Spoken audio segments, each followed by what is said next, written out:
Bismillahirrahmanirrahim. Je vais te partager 7 solutions pour améliorer ta situation vis-à-vis des péchés. Solutions que les savants ont mentionnées. Avant de parler de ces 7 solutions, il faut déjà comprendre que les péchés, c'est quelque chose qui est de la nature humaine. Allah nous a créés faibles. Allah nous a créés avec les péchés. On est des êtres humains, on pêche. Il a dit le prophète sallallahu alayhi wa sallam que tout être humain est pécheur. Et les meilleurs des pécheurs sont ceux qui se repentent. Et donc je vais te rapporter maintenant 7 stratégies issues donc du Coran et de la Sunna que les savants ont rassemblées afin de s'améliorer dans notre situation vis-à-vis des péchés. Le premier point, c'est de t'accorder des limites à tes péchés. Une ligne rouge à ne pas traverser. Des péchés à ne jamais commettre.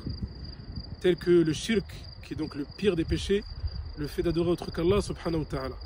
Mais également les 7 péchés capitaux, ce qu'on appelle sab' al-mubiqat, ou par exemple l'injustice envers les créatures.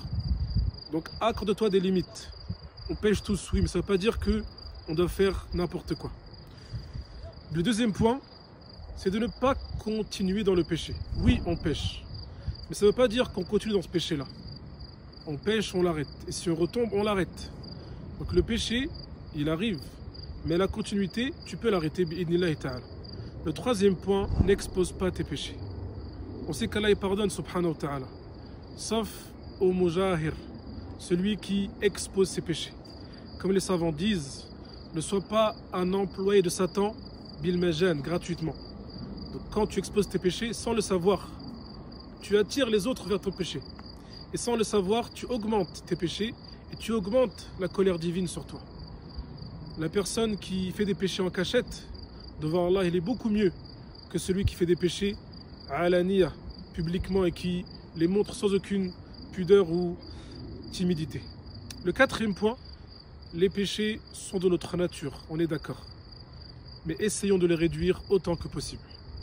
Essayons de faire le moins de péchés possible. On pêche tous, il n'y a pas d'être humain qui ne pêche pas. Même les prophètes ont fait des péchés. Et bien sûr, ce que les savants disent, al-Sunnah wal-Jama'a, c'est que les prophètes se repentent de leurs péchés et ne font pas les grands péchés. Donc oui, on peut pécher, mais essayons de réduire autant que possible ces péchés. Le cinquième point, toujours se repentir. Si tu pêches, repentis-toi. C'est une stratégie, c'est un secret que beaucoup de musulmans ignorent. Allah, il aime pardonner. Quand tu te repens, Allah, il aime. Et Allah, il sait que tu vas pécher, subhanahu wa ta'ala. Mais si tu pêches, repens-toi.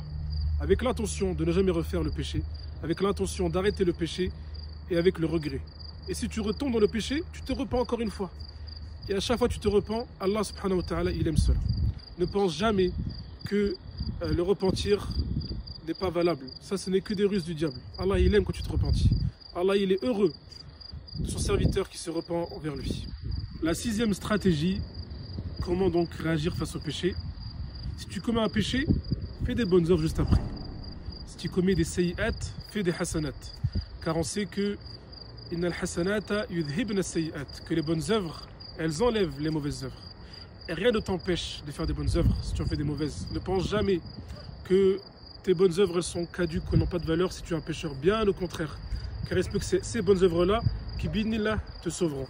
Et on sait que les bonnes œuvres sont comme l'eau sur le feu. Si tu commets des péchés ou métaphoriquement du feu, fais des bonnes œuvres, fais de l'eau qui va l'éteindre, Inch'Allah. Et bien sûr, on sait que les bonnes œuvres, Allah, par sa miséricorde, il les multiplie et il les agrandit à qui il veut. Et on sait que les péchés, Allah, il les efface. فَإِنَّهُ هُوَ الْعَفُوُّ الرَّحِيمُ. Et le 7e point, la taqnat min rahmatillah. Ne désespère jamais de la miséricorde d'Allah. Tu pêches, oui, mais la miséricorde d'Allah, subhanahu wa ta'ala, elle est plus grande que tes péchés. Si tu ne faisais pas de péché, Allah t'aurait changé par un peuple qui pêche et qui se repent. On a été créé comme ceci, de nature faible et une nature qui pêche, mais cette nature-là, ça peut être une source auprès d'Allah de pardon et de grandes récompenses. Car on sait que celui qui se repent de ses péchés deviennent bi'idnillahi des bonnes œuvres. Et il n'y a pas plus beau qu'un serviteur qui se repent à son créateur en invoquant, en lui demandant pardon. Une chose qu'Allah il aime, de voir son serviteur se repentir auprès de lui. Donc bien sûr, mon frère, ma soeur, si tu pêches, repens-toi et ne désespère jamais de la miséricorde de ton créateur subhanahu wa ta'ala.